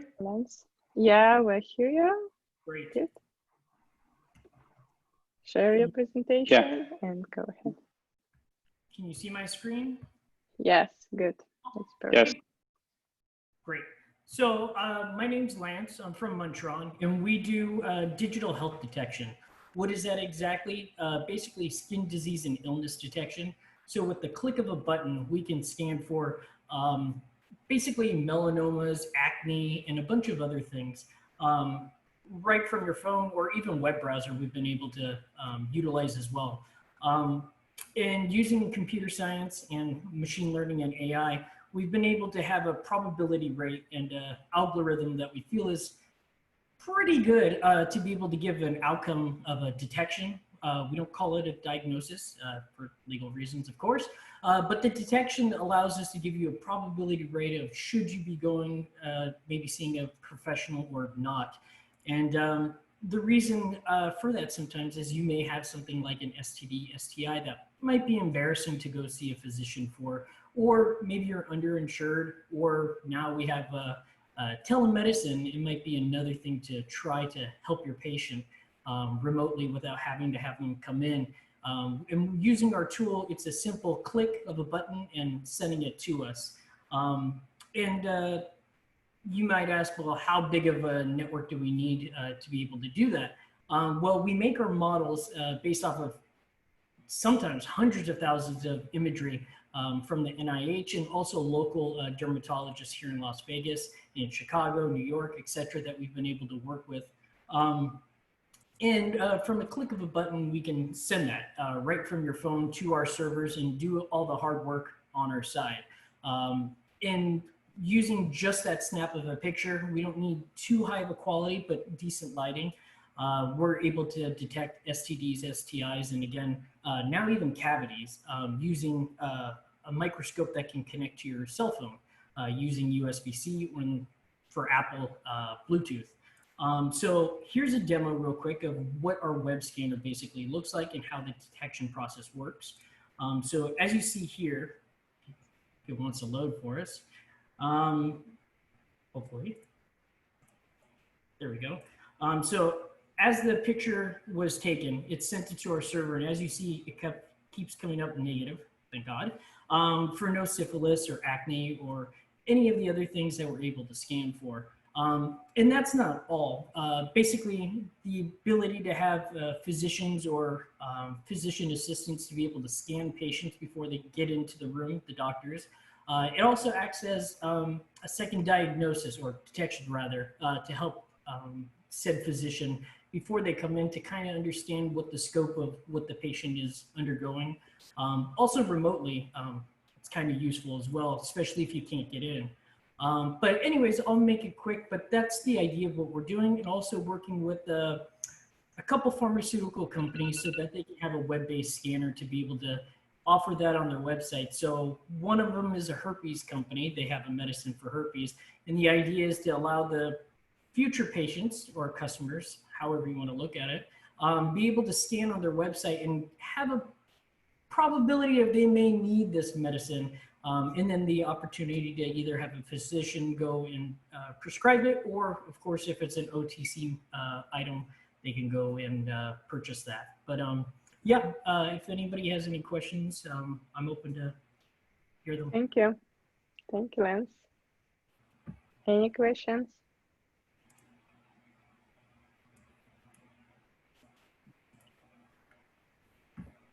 Oh, maybe a quick suggestion. Again. About construction again? Yeah. Sorry, do Lance, you see I'd like this? to see your deal real quick. I'm sorry? I'd like to see your deal. This is Greg Shepard. Oh, okay, yes. Bill Baker here. Just quick question. Do you see this thing primarily, or at least initially, at B2B or B2C? So there's, yeah, thank you for the question. So there's actually a few different ways we're trying to go with this. One is to put the power in the hand of the end user, right? So have a subscription model. You can either purchase the one scan, or you can have the ability to have a subscription of multiple scans. It's especially useful if you have a family. That might be a better way to go. But in addition, also B2B, offering this to physicians to have this scanner that can be used on a tablet. And again, we don't store any patient information. However, there is the future of using IBM's blockchain of storing this information of diagnoses or detections, and then confirmed diagnoses by the physician to store that there so they have a record of that. But we would never store that. That's a whole nother HIPAA compliant thing that we've seen that's not a battle for us. But yeah, so there's multiple opportunities we think. If I may interrupt, I apologize only for time. You only choose one, and multiples. Choose one. My recommendation is go to B2B, get the healthcare professionals, which will give you the credibility with the consumers. End of story. Thank you. Great. I appreciate it. Thank you. Can you tell about today's traction, your current traction? Yes. So right now we only get about, I think last time I checked, 50,000 approximately. That's going up a little bit. It's more like 49,000, but we'll go up to 50,000 people per month that actually use our site. However, only about 40% of them don't abuse the website. We have people uploading things that are sometimes inappropriate, so we have to kind of filter that. But that said, we do have a decent amount of people coming. In addition, we also have an Android app that we released for cavities, but that's fairly new and not too much traction on that yet. Thank you. Do you have? Do you plan to have FDA clearance, and how it can help you to scale? I'm sorry? Do you plan to have FDA clearance, and how it can help you scale? We do not know. Not yet. Okay. Okay, thank you. Thank you, Lance. Thanks for participation. And we're on the finish line, and I would like to introduce the next startup. It's Lexset. Great, thank you so much. Thanks. Alrighty. Yeah. Can everyone see my screen? Yeah. Fantastic. The artist formerly known as Prince once said that each day is a new beginning. I'm Leslie Oliver Karpus, co-founder and president of Lexset, where we're bringing a new beginning to computer vision. Computer vision is a massive market, as every device in the world that has a camera and a microprocessor is running some form of computer vision AI now and will be definitely in the immediate future. AI's dirty little secret, though, that people don't talk about is that it takes thousands, if not tens of thousands of human hours and human labor to prepare data sets for AI consumption. So much so that a recent Economist article says that the data annotation market for computer vision is a $5 billion space. Last year, Founders Fund gave $100 million to Scale API for a $1 billion valuation, being one of the latest unicorns in the Valley. The traditional way to train computer vision systems is very painful. It starts with the collection of photographs either from open source data sets or manually captured by photographers. Those are then sent to annotation workforces, i.e. click farms in Southeast Asia, Africa, to be tagged, labeled, and for all the objects in those photos to be traced in a very slow and painful process. Then AI models are trained and then evaluated, and then based on the lack in performance, that process is restarted. Before an AI is deployable, a few $100,000 have been spent and 6 months to a year has been burned, all for something that's subpar because human error gets its way into the data. People make mislabels, the photographs are taken by humans, those humans are taking pictures in similar lighting conditions. There are all kinds of problems with this process. And if you don't know the importance of having your own data set, take a look at the lawsuit that Princeton slapped Facebook with last week for training a commercial product off of their open source data. We have a better way to do it. Lexhead has built a synthetic data engine that can procedurally generate thousands and thousands of scenes instantaneously, all composed with rules based on what we feed the system. We can then train a model and evaluate it quite rapidly, and then create new data as needed. This process takes days or weeks instead of months or years. The benefits of synthetic data are multifold. First off, and most importantly, it's a way to reduce model bias, reduce data bias by creating sufficient data diversity within a given data set. Second, the annotations that come out of our system are 100% accurate because we know what all of the simulation information is on the way in, so we know what it all is on the way out. And this means that you can have more data faster for less money. The way our pipeline works is we have a library of hundreds of thousands of 3D assets that are then placed in algorithmically generated scenes. We then create the annotations as simply as switching the rendering pipeline from those scenes. This allows us to do things very easily, like complex annotations that would normally take a human a long time. It allows us to do things that humans could never do, like simulated LiDAR or simulated depth. And we have cracked the overfitting problem in synthetic data, meaning that we have figured out how to render images in a physically accurate way so that they can fool an AI into thinking that they're real life. A few case studies from actual clients that we have. We've worked with a couple of robot vacuum cleaner companies, helping them work on obstacle floor and not floor, providing them data that is free of GDPR or CCPA concerns because it wasn't taken from actual people's homes, it was synthetically generated. And we can give that to them with environment maps that help them plan how their robots move through space. Mining OEM sent us a collection of their manufacturing CAD of their drill bits that we were able to use to produce a drill bit recognizer that was 99% accurate. And an InsurTech recently sent us a bunch of spherical camera data that we were able to extract measurements from. And so that was a really interesting development in and of itself. We're specifically focused on synthetic data applications that happen indoors and around objects, as opposed to the rest of the market that is currently focusing on autonomous vehicles. So that means that we're very much focused on service robotics, planogram and retail, like cashierless checkout, industrial QA, and most importantly for us right now is mixed reality. And we're working with some major players in the mixed reality space. This funnel shows you some of our current partners and some of our engineering projects. The way that we price is through a data subscription we call TDAS, or Training Data as a Service, where we set up deals to support an AI team for a number of months, providing them with on-demand access to data as they need it during that time period. In 2019, we did about $275,000 in revenue and are on pace to beat that this year. We are currently starting conversations for a priced round this fall. Let me tell you about some of our partners and awards. We've raised 1.7 million to... Just quickly, Yeah. We've raised 1.7 million to date, with $250,000 on top in non-dilutive prize money coming from Verizon for being one of the winners of their Built on 5G challenge. We also won 4 other pitch competitions last year, including Augmented World Expo, GS1 Connect, which is the barcode conference, receiving the People's Choice Award at the O'Reilly AI conference, as well as winning DataCon LA. We were originally started by Intellectual Ventures when they hired me as an entrepreneur in residence to commercialize this patent portfolio of 39 assets, of which we have enforcement rights that were invented by Bill Gates, Satya Nadella, and Nathan Myhrvold. And we have been through the XRC Labs and R Lab accelerator programs. With that, I would love your questions. Thank you.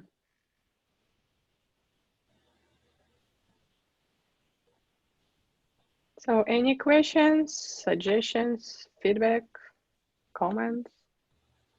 Feedback. This is fantastic. One of the main problems is getting the training the data sets and then having the bias in the data sets and then generating them rapidly. So this is really, really cool. Thank you. Yeah, I agree with Marissa. I love your idea about training data there. It's yeah, you have something. You're onto something really exciting. Hey, hi, this is Neil. Would you mind sending me a note so that we can do a little bit deep dive into this? I'd love to. Sunil, how do I reach you? You can reach in private chat. Yes. Okay. As for now, yeah, you can exchange your mails there and that is follow correct. Let me see if I can find you on LinkedIn. Okay, thank you. So, as far as I understand, you're now looking for the lead investor for your next round? We just closed a round in February, but because of COVID and the current state of the economy, we're starting conversations for our priced round this fall a little bit earlier than we would normally. And so, you know, we're in the getting to know you stage. Okay.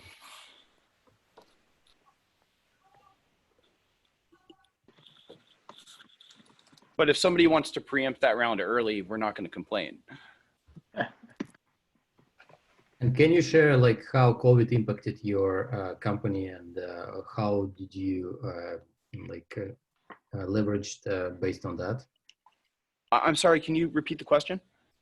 Can you share how COVID impacted your company and Sure. how So if anything, COVID has helped us because it means that collecting manual data is more difficult. So it's harder to pay a photographer to go capture data in the real world right now versus we can just synthetically generate any real world situation. And we were already a distributed team, so that has not really disrupted our flow at all. I'm in Los Angeles, we're headquartered in Brooklyn, and our third co-founder is in Seattle. And so it's more or less business as usual, with the exception of we've seen an uptick in inbound demand since the pandemic started. Thank you.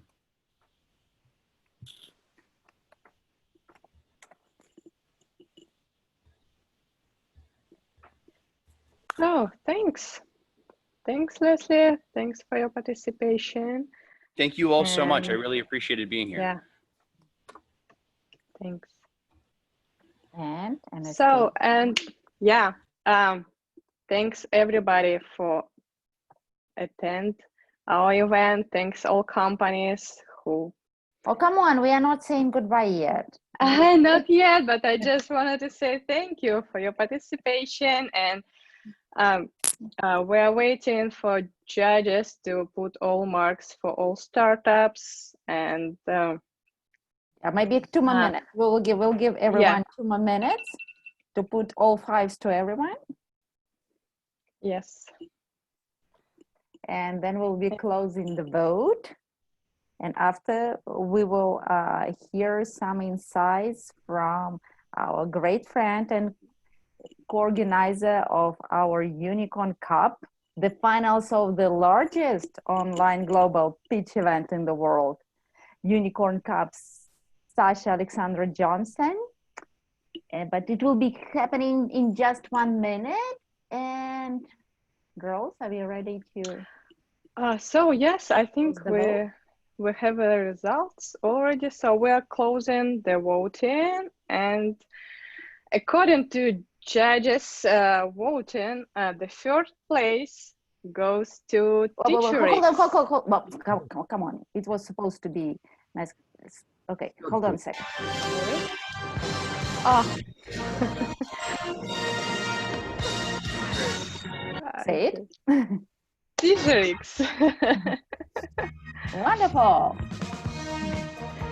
And the second place? The second place goes to my Topple folder. Kelly, congrats. Wonderful. The second one. And the first one goes to Lexet. Leslie, you did it. Leslie, Wonderful. congrats. Thank you so much. Blast. That's really cool. Be ready to pitch at the finals. You'll have a wonderful opportunity to reach all the top VCs from all over the world. You will be broadcasted live in 67 countries. So get ready. Anastasia will know all the details. Yeah, I will contact you after this event. Yeah, and Anna, did you say first place went to Teacher-X? I missed that. No, you were third. Third, okay.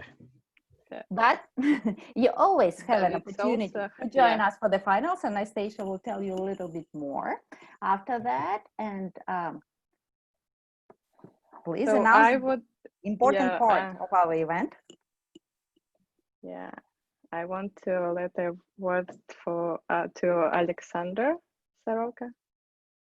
To me? Oh, okay. Thank you, Anastasia. I thought you were going to pass a vote to Sasha Johnson.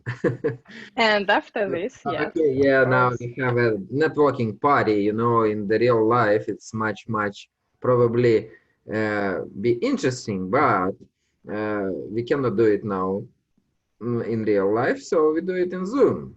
Why not? It's Okay. much more safe, right? Than Yeah, absolutely.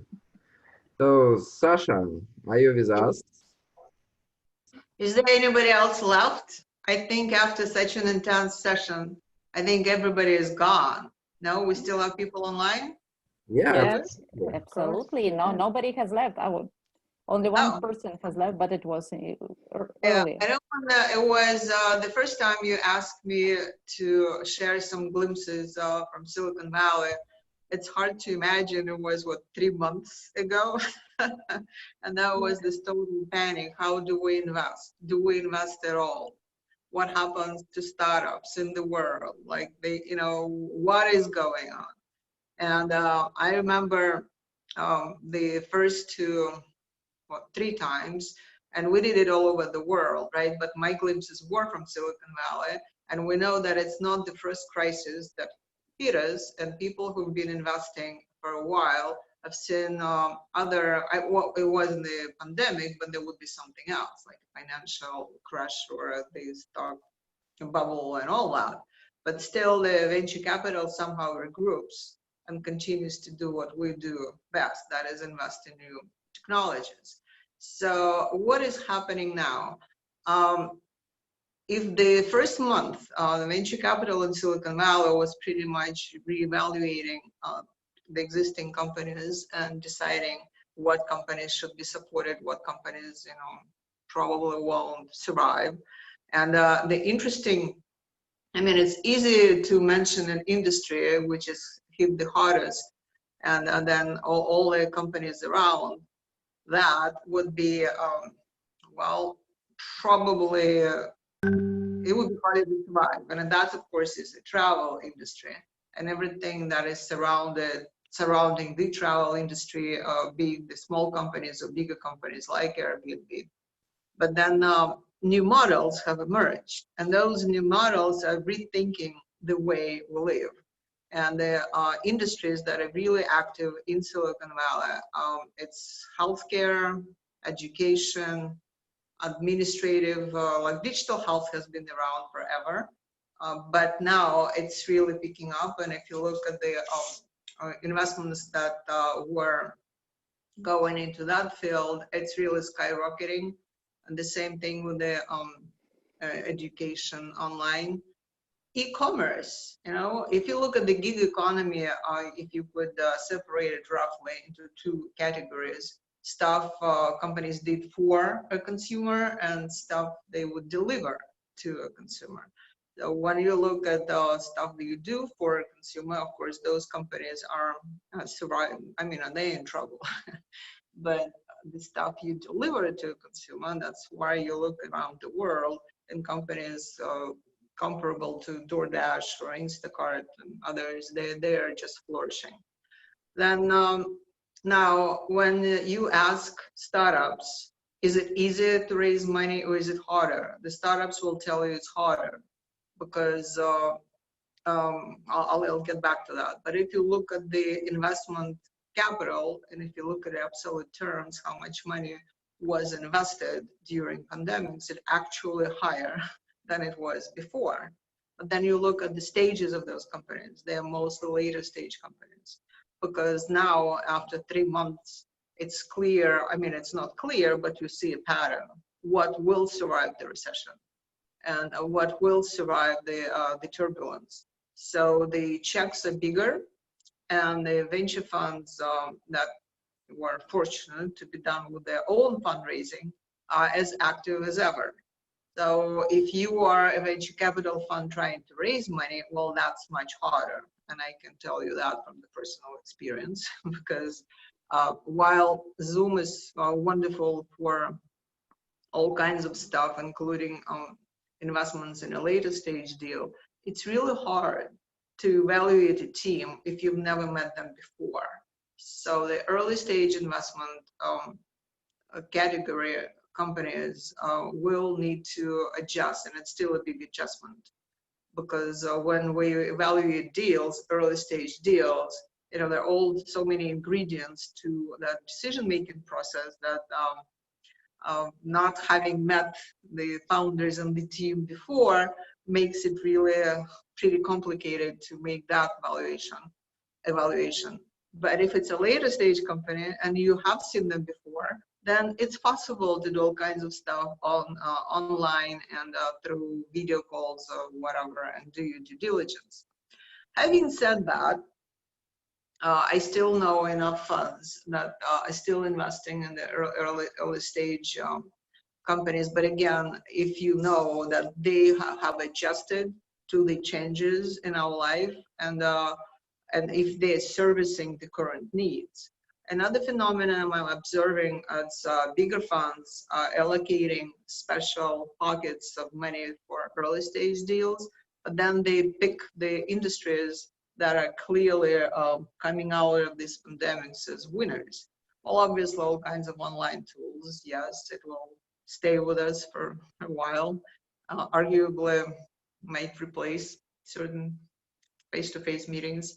But then a fund like NAA, one of the biggest funds in here,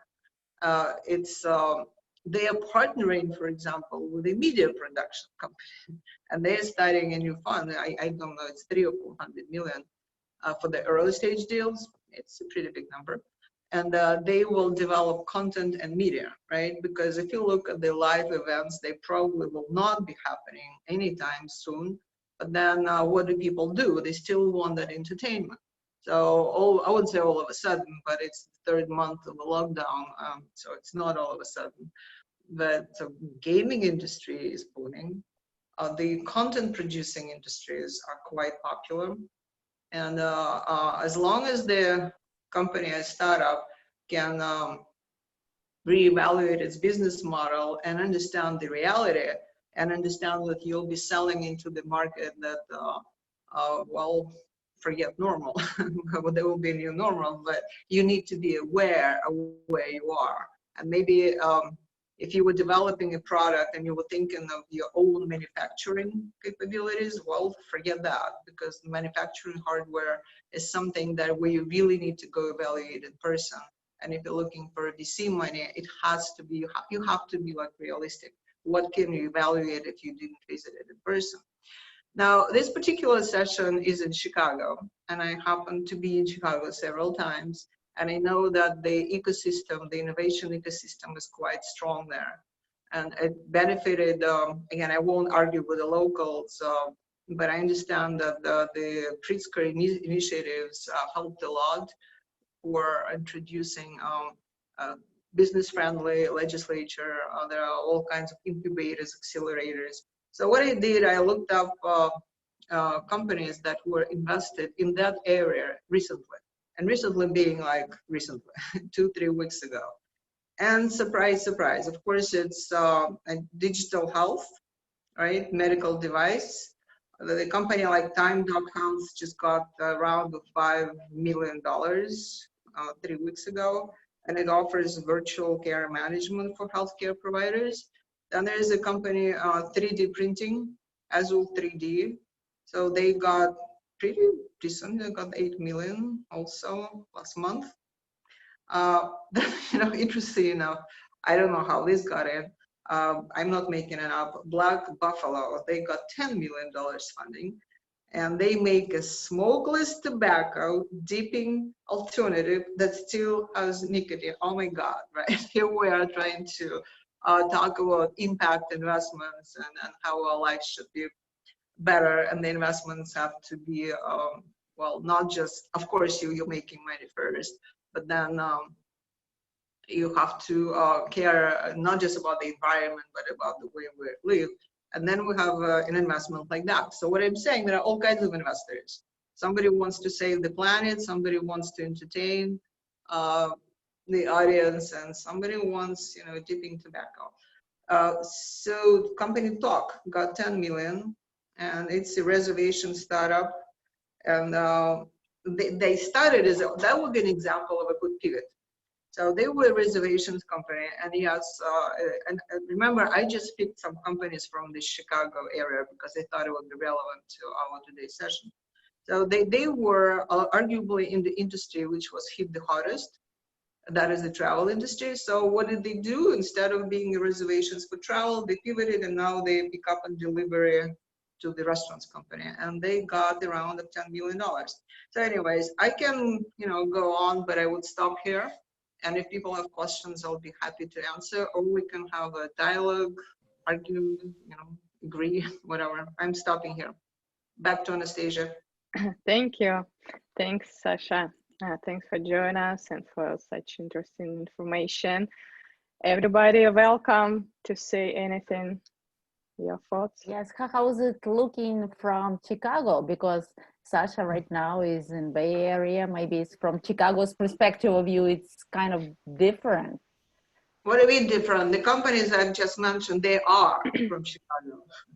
That's why I picked their examples, not from Silicon Valley, but from Chicago, just to say that the trends we see in Silicon Valley are similar around the world.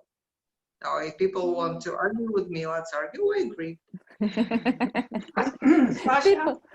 Do something. Hi, Sasha. This is Marisa, and I was wondering, are you seeing anything in blockchain, space tech, or quantum computing? Any startups in those areas? Yeah. You know, like Silicon Valley, it's all about buzzwords, right? It used to be cloud computing, then there were robotics, now now it's AI. So blockchain is not a buzz. I mean, it is still a buzzword. But if before we're listening to presentations and they were always start, and we're blockchain, whatever. No, you don't have to do that. Now, because as we understand it as a technology, it's a way to record the ledger, right? Quantum computing is still very powerful, and but that requires massive investments. So I see that industry still going, but that's usually startups that go and ask for a corporate partner or a corporate venture capital, because they will, but yes, to answer your questions, we do see deals in computing, quantum computing. And blockchain, by now, as I said, by now it's normal. It's, you know, it's nanotechnology, like whatever. There are elements of it in businesses where it exists. But to say that blockchain is an industry, of course not.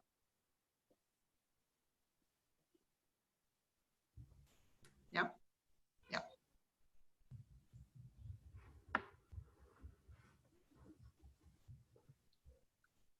I think people are gone. No, we're all here, but so any other We're still here. Yeah, any feedbacks about our Oh, event? no, no questions, and I can tell you stories, because when we're listening to companies, usually they ask me, not just me, but that's a popular question. Do you need to have a full team and a fully developed business and attraction before we get your check? And of course, everybody says yes. You need to have attraction and you need to have everything, right? But then the answer usually is it depends. And if you look at this social club, which is being developed right now in Silicon Valley, I will name the name because those who know, they know. It's just 2 people, and they even haven't finished the beta testing. They signed up about 1,000 early stage customers. And guess what the evaluation was with the first check written to them by recent forwards. And venture capital funds were like really tripping all over each other to give them the check. So that tiny startup was had a valuation of $100 million.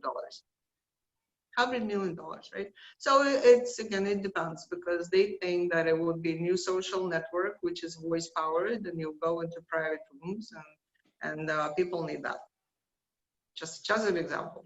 And so what is your opinion? Will we have a happy end or not with this startup? Then it will depend, again, as usual. If it picks up and everybody would want to get in, then yes. I personally think that it's kind of silly to have a valuation of $100 million when 2 people and no really proven model yet. But again, if you're a huge fund and you manage billions, then writing a check on that valuation, maybe it makes sense. So you have to be prepared to write it off. But if you're an early stage fund and you have about 100, 200 million under management, you are more prudent in getting into deals like that. But it just will give you an example how Silicon Valley has this range. Can be very frugal, can be looking at these new deals like really carefully, asking for all the metrics and all the stages, or do it like that. Yes, somebody liked it and wrote the check. That's what Silicon Valley is about. It's a range. It's a startup world. Anything can happen, right? Anything can happen. That's right. Like in boxing, yeah. Yeah, that's why we are battle, But right? last time I saw maybe the same situation when investors invested 2 billion in Telegram. Well, that was still on the heels of this ICO hype, when they already were understanding that no, it will not happen. And then Telegram shows up and said, but we have that enormous base of subscriptions, and they really structured their deal well compared to all kinds of little bubbles in the ICO world. They looked legitimate, even though I looked at them and go, I don't understand that model. You're asking for this enormous amount of money for something for your future project with nothing supporting it. So again, in that sense, I see Casey. Hello, Casey.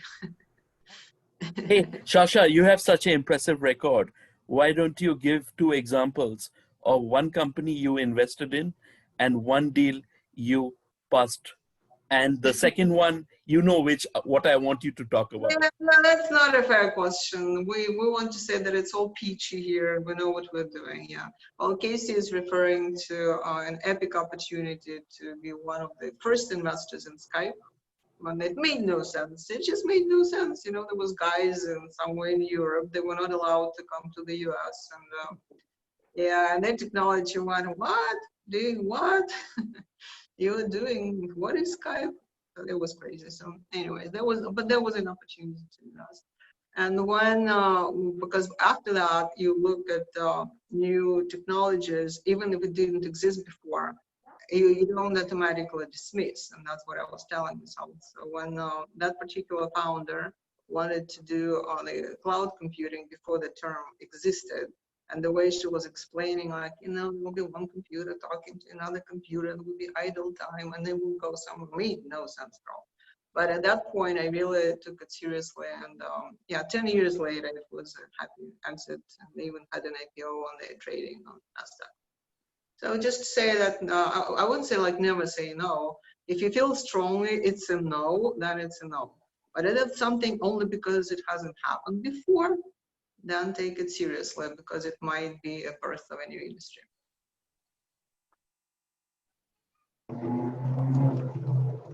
Thank you, Sasha. So, Anna, what will be our next battles? Well, guys, use the opportunity to go with us to the, we have done, as I told you, already 37 battles because Chicago was the 37th one. We have about 12 more battles to go, 2 battles each week. And the next one will be Balkans and Boston, if I'm not mistaken. Nastya, Yeah. can you show Yeah, us? right. Yes. I'm right? Okay, good. We're, yeah.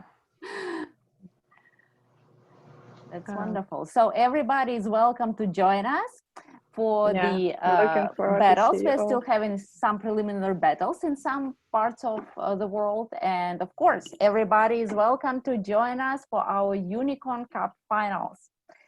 Please go to our event pages and you'll see how you can participate in any of the days. Thank you for today's battle. Thank you, all for Anastasia. joining us. Thank you, everyone. Yeah, Thank you. Anna. Thank you, Thank you, everybody. Nice to nice to see you all, and looking forward to see you in, Thank you. in our Pleasure for next having us. events. Thanks. Bye. Bye. Thanks. Bye. See you. Bye-bye. Contact us if you have any questions. Oh, yeah, we're happy to help you. Thanks, Anna. Thank you. Thank you. Thank you. Thank you. Bye. Thank you, guys. Goodbye. Bye-bye. Thank you.